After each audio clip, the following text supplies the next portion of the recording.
Hi, I'm David Saville, creator of Becoming Superhuman. I'm a life coach, but rather than just asking questions, I challenge my clients in a way that creates radical transformation in a single session. And I'm currently launching my signature program, Becoming Superhuman, which is a range of immersive events, online courses, and live adventures to help you be able to handle anything, create anything, and choose to be powerful. I also want to create global impact actually by training leaders to do meaningful work and to do what's right. Leaders of companies, leaders of countries, rippling throughout the world, creating a future generation of children who embrace risk, naturally help others, and seek to live lives that actually mean something. Welcome to Becoming Superhuman. So today, I'm going to be exploring why there are no second chances. This is a fundamental truth about life that we deceive ourselves about. You know, we believe there's always more time. We can always do better next time. It's not actually how life works. There really is no second chances for anything. This moment, once it's happened, will never be here again. We're going to be diving into that and diving into the of how that came about, of why it's so important, and what you can do about it immediately to change how you make the most, how you seize the moment. Now, thank you for the loves. Now, as you may know, I am launching, I'm in the middle of launching and recruiting for actually Becoming Superhuman, my range of immersive events designed to help people to become superhuman. If you already know that you want to go on that path, and it could be online as well as in person too, if you already know that, you can enter the tryout phase now. There's no fee for, but there are certain requirements, and you can go to davidsaville.as.me/superhuman if you want to go through that. There are questions there, but it's actually your first steps to becoming superhuman is to answer those questions with detail and with depth. That all by itself can serve you. So if you're interested in that, you can go do that now or after the call, after the live. But thank you for being here. So we're going to dive into this now. The truth about life. How about there are no second chances? You know, it's like we live in this self-deception where life just seems to carry on. You know, it's like we'll go to work, we'll go home, we'll have routines that we go through every day.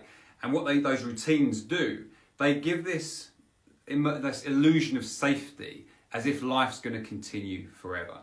Because it's a functional thing, right? To freak out about the fact we're all going to die is not necessarily a great, exciting way to live, right? And you can see how, for a survival mechanism, probably wouldn't be good to think about that too much. So some people particularly find it very difficult to be aware of that fact, right? It's very painful to think that we and everyone we know will no longer be here one day, right? It sucks, especially when we don't really know what comes next, if anything. So it's not necessarily like an aspirational thing to think about. But the problem with not thinking about it is we have this idea that there's always something more. We'll go for things, and if it doesn't go if it doesn't go to plan, we will just make excuses for ourselves, like I just wasn't feeling it that day, or next time I'll do better, and all these different ways of placating ourselves, which actually get in the way of really owning the fact that we screwed up and we could have done a lot better. We want to make ourselves feel better often. So this came about, the reason why I wanted to share this and why it feels so important to me is because I was listening to a song, Lose Yourself by Eminem recently. Now it begins something like this. It's like, if you had one shot, one opportunity, one moment to seize everything you ever wanted, would you capture it or would you just let it slip? And I love that. And then he goes on to describe throughout this what it was like. It's kind of like to do with the movie he was in, but it's also about his life as well, of what it was like. You know, you've got however much time they have to stand up there, to rap, and to be able to win in that moment, for someone to hear you and for your career to blow up. You either choke or you make it. It's like one shot, and if you screw it up, that's it, you may never get another one. And he was talking about throughout how he actually, the first time he ever picked up a mic, he got booed off stage. So this is like a real thing, you know, a really successful human being through song sharing what it was like for him in that moment. You know, how scared he was, the sweating palms and all of these things. And then I think I heard later that same day, I was watching The Voice. Now on The Voice, if you've seen it, it's similar to X Factor, but I think better. And so on The Voice, they come on the stage, and as they walk up to their spot, You've got the 4 chairs of the coaches, you know, Will I Am and the others, stand like with their backs to them. They've got the audience there. They know it's going to be watched by millions of people, assuming they get through to the, you know, assuming they're any good and they'll get publicised, but it's potentially millions of people, right? So they stand up and they step there on their spot. And then it's silence. Before the music kicks in, absolute silence. They can see their family over to the side there. They often give them a nod. And then you can hear the tension in their voice. You can hear them heavy breathing in this moment. And this is it. This is everything they've been dreaming of for maybe years, maybe a lifetime. All boiled down into this moment, into these 90 seconds. Can they do everything they've trained to do? Can they reach the heights of their voice that they've trained themselves to do? Can they do that in this moment? Can they do it, or will they break, will they choke? And then, of course, essentially what they need to do, as Will I Am has described many times, through their voice, they need that voice to go through the back of the chair into the arm of the judge or the coach. So the coach hits the button and the chair turns around. And only then will they know they've made it through this point. Will they know they've got the chance? And so many times, of course, it doesn't happen. Most of the time, it doesn't happen. But that's it. It's that 90-second. It's the walk. It's like all or nothing. One shot, and that's it. And the reason it is one shot particularly, because of course there are times when people go back, but you don't know you're going to get on again. What does it mean to you to give everything here and to fail? Are you going to be able to go again? Or is it going to be too hard? Or maybe the structures in your life don't allow for it. If you don't do it now, maybe it'll be another 10 or 20 years before you can do it again because of your children or because of the way life is. It's one moment, 90 seconds. And there's that moment where it's absolute silence just before, and you even begin to hear their voice. We don't know, right? There's a palpitation for us listening. It's like, is this person going to crack? Are they going to surprise us with the voices we've heard? We just don't know. And it's just a fundamental, beautiful moment captured on video that represents the way life is, actually. It's just more obvious there. Thank you for the loves. And life is a series of these, really. We have them throughout our lives. We may not always realise that we have them. Now, on the last episode of this, which was episode 11, which was about the fragility of life, I was connecting to that. It's like, are we aware how fragile life is, how the people around us and ourselves, how we don't really know how much time we've got or what's going to happen tomorrow or next week, or, you know, we don't know how much time we have here, and yet we act as if we do. And so I went into more detail of that in that last episode, but it very much links to this, because this isn't just about having those single moments, those 90 seconds of a performance. This feeds into life everywhere. If you think about, people say, there's an adage which is, you can never make a second first impression. And it's very true. There are many studies done on this, where once you meet someone, they categorize you, and you categorize them. It just happens unconsciously. And it's very difficult to change that categorization. You notice it the most when it comes to dating and things. Like when people say they're in the friend zone or whatever, right? It's like the first impression will tend to create that. What kind of spark do you have from the first moment? Which goes beyond understanding, really, beyond an ability to articulate what that is, because it's chemical, it's emotional, it's psychological, it's biological, it's so many things, right? All mixed into this single moment. But that's the way it is. We can never make another first impression wherever we are. It just can't happen. And so it's like, well, what if we lived our lives wanting to give the best of ourselves to each moment? What kind of life would that create? What if we could give everything of ourselves for this moment? What would life be like if you did that? So if that's for you, if you want to be able to say yes to the most extraordinary moments and to know that you can handle it. Oh, I used to call this, actually, because when I started doing public speaking and that, and it's damn hard. I used to think like it's excruciating agony was how I described it. What I would call it is go screw my future self. And so I used to swear much more than that, actually. I'm trying to increase my vocabulary. So I've gone from one word to screw. You know, it's baby steps.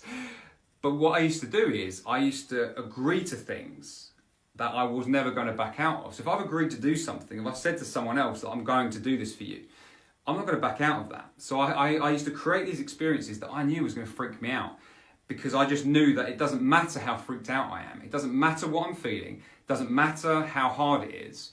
I'm just going to have to show up and do that. And I found that a really useful way of developing a resilience and an ability to be able to capture those moments, to make the most of those moments on stage. And it's a really useful way of being.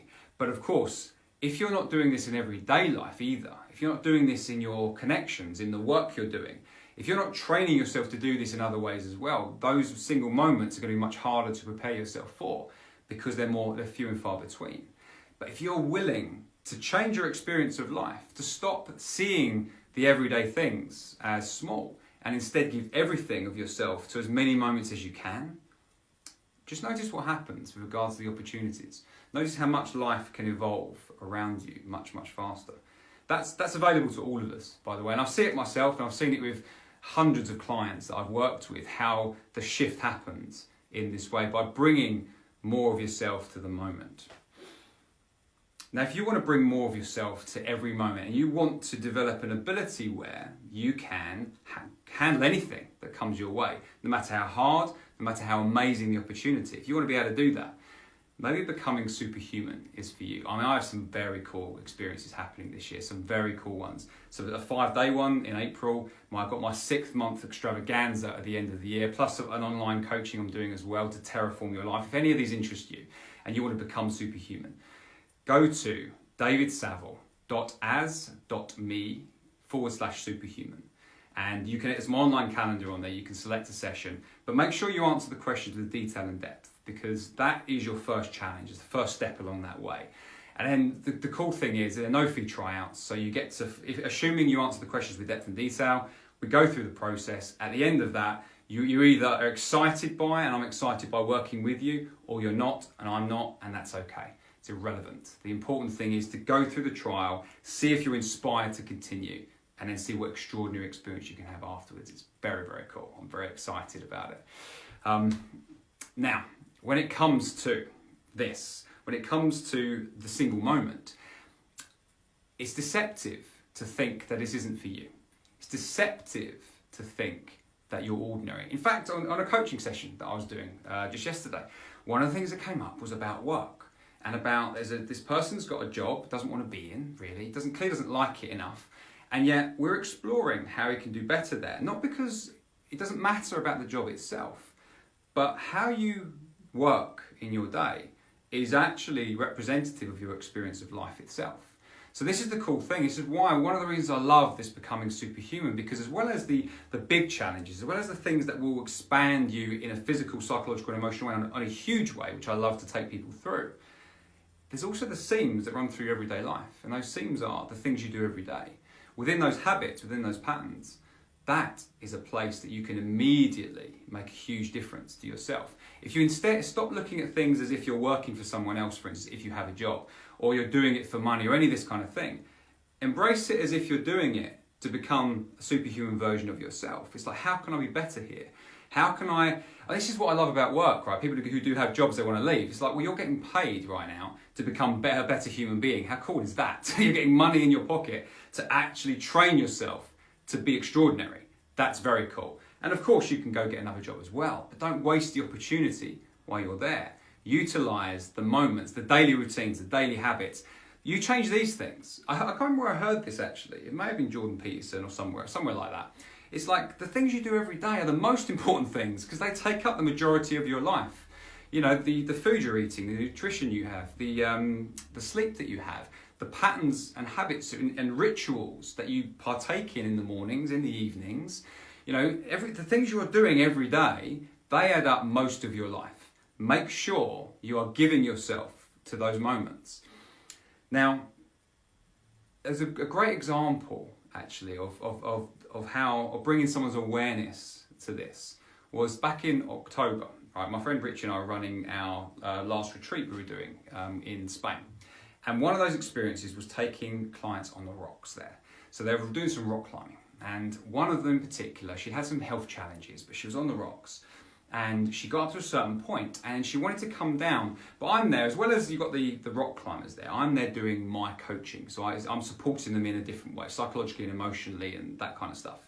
So I'm there, and before she gets down, I say, just pause for a moment and consider, do you truly want to come down or do you want to challenge yourself?